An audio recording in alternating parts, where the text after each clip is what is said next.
നിങ്ങളൊരു CBSE student ആണെങ്കിൽ നിങ്ങളുടെ ഏറ്റവും വലിയ ഡ്രീം നിങ്ങൾ പഠിക്കുന്ന കാലത്ത് എന്താണെന്ന് ചോദിച്ചിട്ടുണ്ടെങ്കിൽ നിങ്ങളുടെ എക്സാമുകൾക്ക് ഫുൾ മാർക്ക് സ്കോർ ചെയ്യുക എന്നുള്ളത് തന്നെയായിരിക്കും. അപ്പോൾ നമ്മൾ എങ്ങനെയാണ് എക്സാമിന് ഫുൾ മാർക്ക് സ്കോർ ചെയ്യുക? അതിന് ആദ്യം വേണ്ട കാര്യം നിങ്ങൾ പഠിക്കണം എന്നുള്ളതല്ലേ. അപ്പോൾ പഠിച്ചാൽ നിങ്ങൾക്ക് ഫുൾ മാർക്ക് കിട്ടുമോ? ഇല്ല. എപ്പോഴും നിങ്ങൾ പഠിക്കുകയാണെങ്കിൽ മാത്രമേ നിങ്ങൾക്ക് ഫുൾ മാർക്ക് കിട്ടിക്കൊള്ളണമെന്നില്ല. അതിന് നിങ്ങൾ ഫോളോ ചെയ്യേണ്ട കുറേ സ്ട്രാറ്റജികളുണ്ട്. നിങ്ങളൊരു സിസ്റ്റം ബിൽഡ് ചെയ്യേണ്ടതുണ്ട്. ആ സിസ്റ്റത്തിൽ ഇരുന്ന് പഠിച്ചാലേ ചിലപ്പോൾ നിങ്ങൾക്ക് ഫുൾ മാർക്ക് കിട്ടും. ആ സിസ്റ്റം എല്ലാവർക്കും ഒരേപോലെ വർക്ക് ചെയ്യണമെന്നില്ല. നിങ്ങൾക്ക് വർക്ക് ചെയ്യുന്ന സിസ്റ്റം എങ്ങനെയാണോ അതനുസരിച്ചായിരിക്കും നിങ്ങൾ പഠിക്കേണ്ടത്. അപ്പോൾ എല്ലാവർക്കും നിങ്ങൾക്ക് കോമൺ ആയിട്ട് അപ്ലൈ ചെയ്യാൻ പറ്റുന്ന കുറച്ച് കാര്യങ്ങൾ ഞാൻ പറഞ്ഞുതരാം. നിങ്ങൾ +1 +2 പഠിക്കുന്ന ഒരാളാണെങ്കിൽ നിങ്ങൾക്ക് CBSE നിങ്ങൾ മാത്സിൽ ഫുൾ മാർക്ക് ആഗ്രഹിക്കുന്നുണ്ടെങ്കിൽ ഞാൻ പറയുന്ന ഈ കാര്യങ്ങളൊക്കെ നിങ്ങൾക്ക് ഫോളോ ചെയ്യാൻ പറ്റുന്നതാണ്. ആദ്യത്തെ കാര്യം നമ്മൾ സ്മാർട്ടായിട്ട് വർക്ക് ചെയ്യുക എന്നുള്ളത് തന്നെയാണ്. നമ്മൾ മാത്സ് പഠിക്കുന്ന ഒരാളാണെങ്കിൽ നമുക്ക് ഏറ്റവും ഇമ്പോർട്ടൻ്റ് ആയിട്ടുള്ളതാണ് നമ്മുടെ NCERT ടെക്സ്റ്റ് ബുക്ക്. അപ്പോൾ ടെക്സ്റ്റ് ബുക്കിൽ നിന്ന് മാത്രമാണോ നമ്മുടെ എക്സാമിന് ചോദ്യം ചോദിക്കാറുള്ളത്? Definitely no. ടെക്സ്റ്റ് ബുക്കിൽ നിന്ന് മാത്രമല്ല.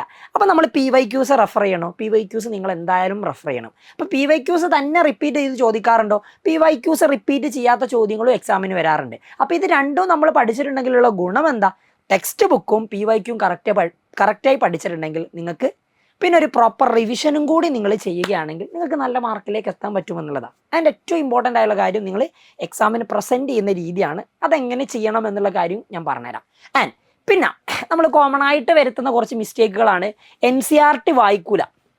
അതായത് NCERTയിലെ പ്രോബ്ലംസ് സാധാരണ രീതി ചെയ്യൂല. അപ്പോൾ അത് ഒഴിവാക്കണം. NCERTയിലെ പ്രോബ്ലംസ് കൃത്യമായിട്ട് ചെയ്യണം.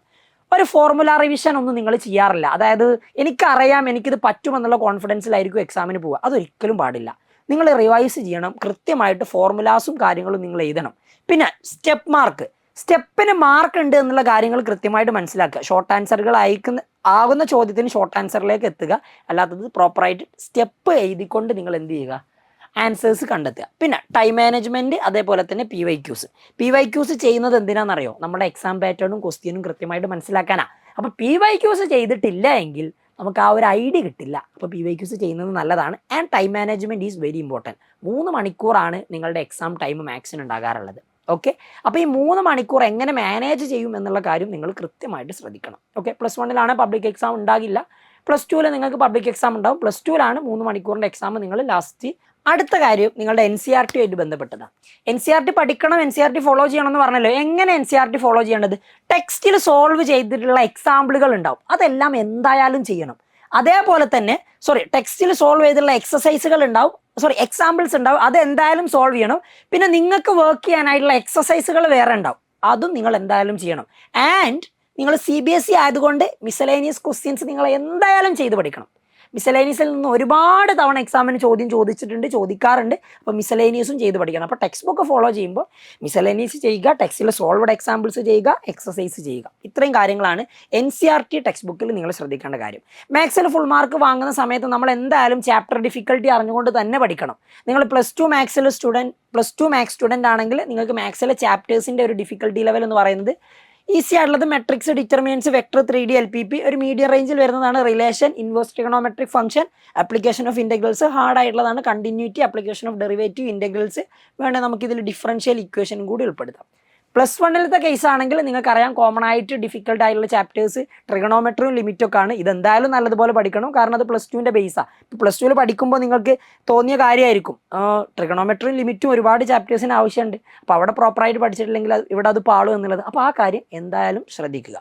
പിന്നെ നിങ്ങൾ പഠിക്കുന്ന സമയത്ത് ഒരു ഫോർമുല നോട്ട്ബുക്ക് ക്രിയേറ്റ് ചെയ്യാൻ വേണ്ടി എപ്പോഴും ശ്രമിക്കുക. 50 മിനിറ്റ്സ് എവരി ഡേ. നിങ്ങളൊരു ദിവസം പഠിക്കുന്ന സമയത്ത് ഒരു 15 മിനിറ്റ് മാത്രം അതിന് മാറ്റി വെച്ചാൽ മതി. നിങ്ങൾ പഠിച്ച കാര്യങ്ങളൊക്കെ ഒന്ന് ഷോർട്ട് നോട്ട് ആക്കിയിട്ട് എഴുതി വെച്ചിട്ടുണ്ടെങ്കിൽ അത് നിങ്ങളുടെ ഭാവിയിലുള്ള റിവിഷന് നിങ്ങളെ ഏറ്റവും കൂടുതൽ ഹെൽപ്പ് ചെയ്യുന്ന ഒരു കാര്യമായിരിക്കും. അടുത്തതാണ് പ്രീവിയസ് ഇയർ ക്വസ്റ്റ്യൻസ്. ഞാൻ പറഞ്ഞല്ലോ NCERT പോലെ തന്നെ നമുക്ക് ഇമ്പോർട്ടൻ്റ് ആയിട്ടുള്ളതാണ് പ്രീവിയസ് ഇയർ ക്വസ്റ്റ്യൻസ്. നിങ്ങളൊരു ലാസ്റ്റ് 10 വർഷത്തെ PYQs അടിപൊളിയായിട്ട് ചെയ്തിട്ടുണ്ടെങ്കിൽ നിങ്ങൾക്ക് എക്സാമിൻ്റെ പാറ്റേൺസ് കറക്റ്റ് മനസ്സിലാകുമെന്നുള്ളത് മാത്രമല്ല, ഏത് ഏരിയയിൽ നിന്ന് എങ്ങനെയൊക്കെ ക്വസ്റ്റ്യൻസ് വരും എന്നുള്ളതിനെ പറ്റി നിങ്ങൾക്ക് ഏകദേശം ഒരു ഗസ്സിങ് ഉണ്ടാവും. ഓക്കെ. അപ്പോൾ ആ രീതിക്കനുസരിച്ച് നിങ്ങൾക്ക് പഠിക്കാൻ പറ്റും.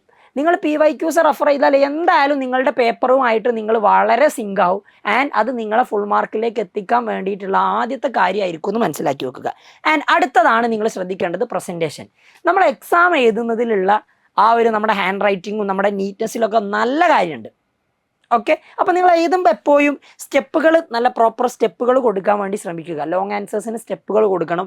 പിന്നെ ബോക്സ് ആൻസേഴ്സ് ഒക്കെ കൊടുത്തിട്ടുണ്ടെങ്കിൽ നല്ലതായിരിക്കും. ചെറിയ ബോക്സിലൊക്കെ ഇട്ടുകൊണ്ട് ആൻസേഴ്സും അതേപോലെ തന്നെ ഫോർമുലാസൊക്കെ ഒന്ന് ഹൈലൈറ്റ് ചെയ്യുന്നത് നല്ലതായിരിക്കും. പിന്നെ ഡയഗ്രാംസ് ഒക്കെ നീറ്റായിട്ടും ക്ലിയർ ആയിട്ടും വരച്ചിട്ടുണ്ടെങ്കിൽ, കാരണം ഈ വർഷം മുതൽ സ്കാൻ ചെയ്തിട്ടാണ്, അതായത് നമ്മൾ നോർമൽ ആയിട്ടുള്ള വാല്യുവേഷൻ അല്ല, സ്കാൻ ചെയ്തിട്ട് ഓൺ സ്ക്രീൻ വാല്യുവേഷൻ ആണ്. അപ്പോൾ അതുകൊണ്ട് പ്രസൻറ്റേഷൻ ഷുഡ് ബി ക്ലിയർ. അത് വളരെ നീറ്റ് ആൻഡ് ക്ലീൻ ആയിരിക്കണം. Time management and another important thing, നിങ്ങൾ ഫുൾ മാർക്ക് സ്കോർ ചെയ്യണമെങ്കിൽ, നിങ്ങൾക്ക് 100-ൽ 100 കിട്ടണമെങ്കിൽ നിങ്ങൾ ടൈം മാനേജ്മെൻറ്റ് പ്രോപ്പർ ആയിരിക്കണം. നിങ്ങൾ ശ്രദ്ധിക്കേണ്ട കാര്യം 3 മണിക്കൂറാണ് നിങ്ങളുടെ എക്സാം ഉണ്ടാവുക. 3 മണിക്കൂർ. ഇതിലൊരു 15 മിനിറ്റ് നിങ്ങൾക്ക് ക്വസ്റ്റ്യൻസ് വായിക്കാൻ എന്തായാലും സമയം വേണ്ടി വരും. അത് കണ്ടിന്യൂസ് ആയിട്ട് അല്ലെങ്കിൽ പോലും നിങ്ങൾക്ക് അതിന് സമയം വേണ്ടി വരും എന്നുള്ളതാണ്. ഒരു 2 മണിക്കൂറും ഒരു 20 മിനിറ്റ് കൊണ്ടും നിങ്ങൾ നിങ്ങളുടെ എക്സാം ചെയ്ത് തീർക്കണം. പിന്നുള്ള ഒരു 25 മിനിറ്റ് നിങ്ങൾക്ക് എന്തിനായിരിക്കണം? നിങ്ങളുടെ ആൻസേഴ്സ് ചെക്ക് ചെയ്യാനും അതിലൂടെ ഒന്ന് പോയി നോക്കുന്നതിനും വേണ്ടിയായിരിക്കും. കാരണം ഒരു ചെക്ക് ചെയ്യുന്നതിലൂടെ നിങ്ങൾക്ക് ലഭിക്കാൻ പോകുന്ന അഡ്വാൻറ്റേജ് എന്താണെന്ന് വെച്ചിട്ടുണ്ടെങ്കിൽ, ചെറിയ മൈന്യൂട്ട് മിസ്റ്റേക്കുകൾ കണ്ടെത്താൻ പറ്റും. നിങ്ങൾ 100 ഡിസേർവ് ചെയ്യുന്ന ഒരാളായിരിക്കും, പക്ഷേ 99 കിട്ടുന്നതെങ്കിൽ ആ ഒരു മാർക്ക് ചെറിയ മൈന്യൂട്ട് എറർ കൊണ്ട് സംഭവിക്കുന്നതായിരിക്കും. അപ്പോൾ ലാസ്റ്റ് ഒന്നുകൂടി ചെക്ക് ചെയ്യുന്നത് എപ്പോഴും നല്ലതാണ്. ആ കാര്യം കൂടി നിങ്ങൾ എന്തായാലും മനസ്സിലാക്കി വെക്കുക. പിന്നെ നിങ്ങളൊരു പ്രോപ്പർ പ്ലാൻ ആണ് നോക്കുന്നതെങ്കിൽ, നിങ്ങൾ ടെക്സ്റ്റ് ബുക്കും PYQs വെച്ചിട്ടുള്ള ഒരു പ്ലാൻ ആണെങ്കിൽ മന്ത്ലി നിങ്ങൾക്ക് എന്തായാലും സ്കൂളിലോ അല്ലെങ്കിൽ നമ്മുടെ ആപ്പിലാണെങ്കിൽ പോലും 1-2 ചാപ്റ്റേഴ്സ് എന്തായാലും ഒരു മാസം കവർ ചെയ്തിരിക്കും. ഷുവറാണ്, 2-3 ഒക്കെ കവർ ചെയ്യും.